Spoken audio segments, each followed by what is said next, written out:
If you're still watching waiver wire videos for your fantasy baseball leagues and you're still staying active, then congratulations. That means you're probably at least still in contention or you're just deeply committed to the fantasy sport you love. So, either way, good on you. Now, before I get to all the waiver wire pickups for this week, let me get something out of the way first. You might also have watched my Beat the Breakout, my prospects to stash every week, talking about the guys who are going to get called up.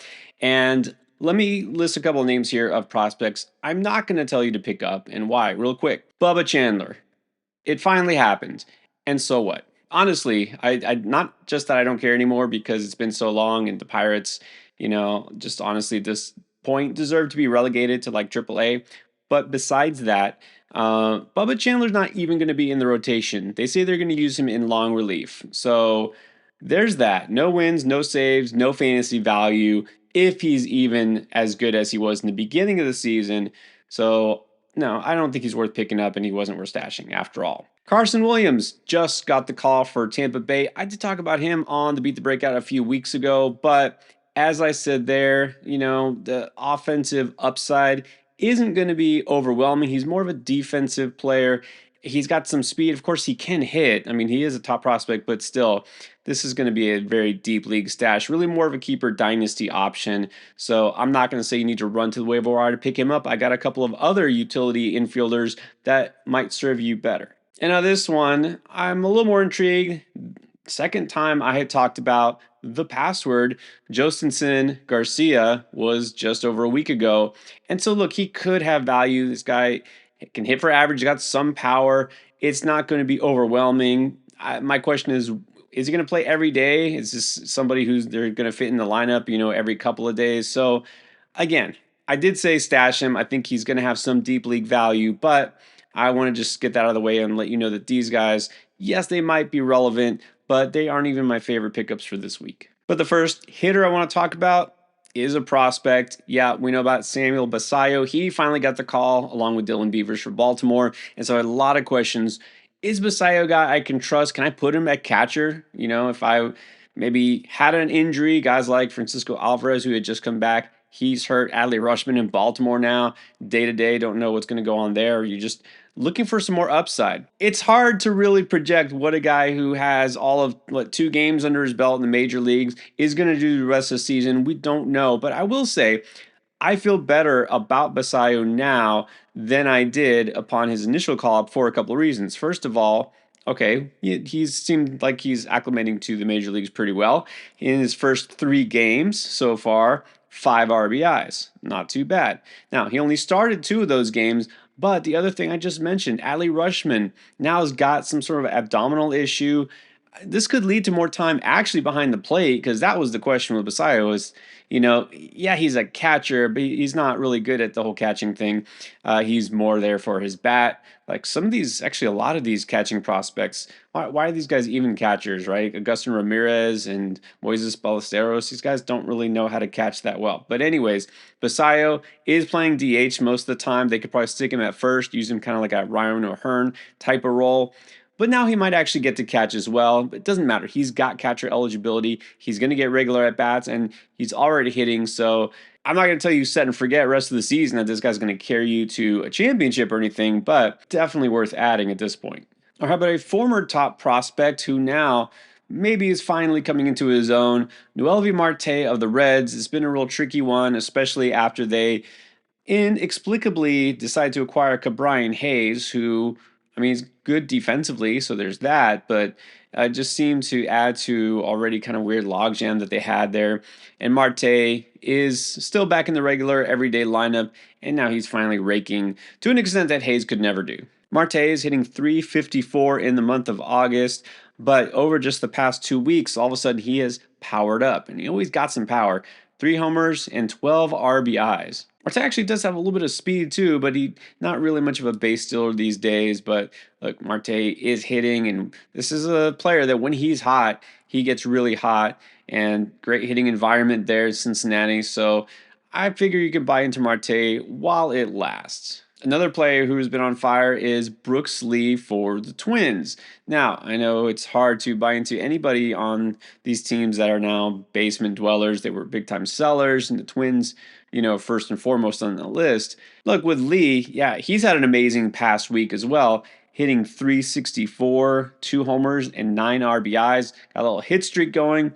But then the question might be, okay, well, maybe this is just a week. Is this going to last? But don't forget, Brooks Lee also one of the Twins' former top prospects. He's a guy who definitely has that hit tool. So I buy into this, right? This is not kind of this Johnny come lately, a guy that you never heard of before. Been waiting for Brooks Lee to really show that consistency, and it's been hard on this version of the Twins, but he's doing it. And I also love the fact that he qualifies at multiple positions, came up as a third baseman, can play shortstop, also at second a little bit. So, yeah, Brooks Lee, I will buy into it. Oddly enough, a guy who really is more just a utility player is twice as much rostered as Lee, and that's Jose Caballero, and that's because he's on the Yankees. So we know what he's been doing. He just had a big 2-homer game, and that's probably a big part of the reason a lot of fantasy owners have picked him up.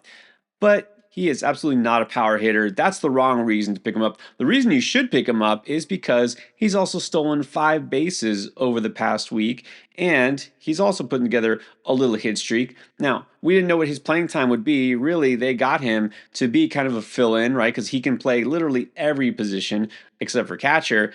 And that's also a nice thing, as I've already said. But look, he's putting together a streak. He's also a streaky player. He's someone who will go through cold spells and now what you're seeing here, heat waves. Looks like the Yankees are getting back at it offensively. So if you need some help, I personally would say I prefer Lee.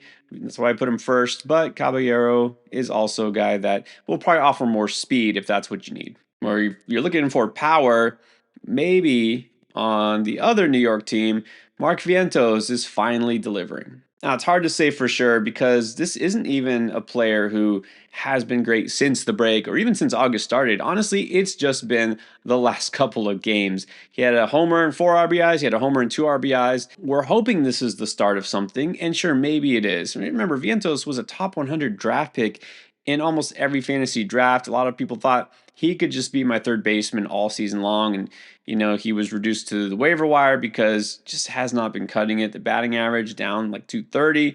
The power just hasn't been there. This is still a very talented hitter. Is Vientos just going to turn it on here in the final month? It's possible. We see it happen all the time. So, like I said, this is more of a flyer. We know what he can do. Doesn't mean he's going to do it consistently. But hey, you're looking for that upside, take a chance. And if you are still looking for help at catcher, but maybe Basayo is gone, don't forget fellow rookie Kyle Teal is for the White Sox. We weren't sure how this would play out with the White Sox having 2 high-end catching prospects come up at the same time. But the White Sox have made it work for the most part. Teal's seen 38 games behind the plate, and 8 times he's been the DH. Edgar Carroll has been pretty good as well, but lately Teal is the one who has been powering up, and even better for a catcher, he's been in there in the lineup almost every day, and that's really what you need, someone who can get you those at-bats. But so far, since the break, Kyle Teal, along with the Red Hot White Sox, hit 304, 4 homers, and 12 RBIs. So one of those types of players that if you just check out the season-long stats, don't overwhelm you, but you got to see what he has done lately. And as a rookie, a high-end prospect as well, he's just going to continue to get better as he gets more experience. And now for the first time in what feels like a while, got several starting pitchers that I'm actually pretty excited to recommend on the waiver wire. Could be available, and a couple of them are rookies as well. Let's start with one who, let's face it, if it's a competitive league in any way, this guy shouldn't be available, but you never know. If Hurston Waldrop hasn't been added yet, go get him. I had a feeling he could be valuable this season. He was on my preseason top 25 prospects list for redraft, guys that can help you in fantasy this year. He's helping in fantasy. Yeah, I told you a couple of weeks ago about him when he came up. Did not imagine he would be this dominant just like that. This guy had all sorts of struggles in his first taste of the majors last year. And this year he has flipped the script and he's been basically the ace that the Braves are missing. So far, 24 and 2/3 innings of work, 4 starts, 0.73 ERA, an 0.77 whip, and a strikeout per inning. The ground ball rate is high. The strikeout rate's pretty high. The walk rate is low. It's almost too good to be true, but this guy has been one of their top prospects for a while. He's putting it all together. Let's just hope he keeps it going. And then another repeat, mentioned a couple of times now. I'm surprised more people are not in on Cam Schlidler because he's a Yankee and he's been really good. And yet he's only owned in fewer than 1/4 of all Yahoo leagues and not even 10% of ESPN leagues. I know more people are paying attention than that, but come on. He finally put together his first quality start of the season because he finally went 6 innings for the first time, held the Tampa Bay Rays scoreless, and struck out 8 during that start. He's now rocking a 24.8% strikeout rate on the season. His ex-WOBA on the year is 316, which is exactly league average. But keep in mind, he's been getting better steadily as each start has progressed, not only going deeper, but just being more effective. I think those numbers will continue to improve, including the whip. His walk rate still a little bit high, but again, a lot of that was early in the season. For 4 straight starts now, he hasn't walked more than 2 batters. And it could even get better this week real soon because on the schedule, he's going to get the Nats and the White Sox. And then quickly want to mention again, Parker Messick, just a couple of days ago, he was on the stash video, made his first start, and it was a good one. 6 2/3 innings, struck out 6, only gave up 1 run.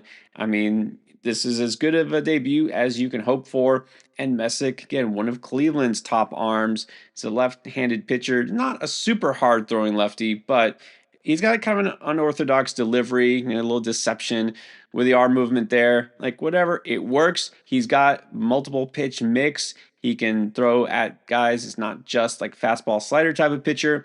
He was good. He's going to get another shot. He's going to get Tampa Bay next.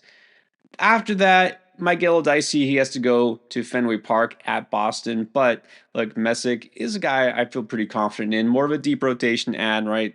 In your shallower leagues, you probably can do a little bit better. But yeah, Messick is also a guy I feel like almost nobody's talking about.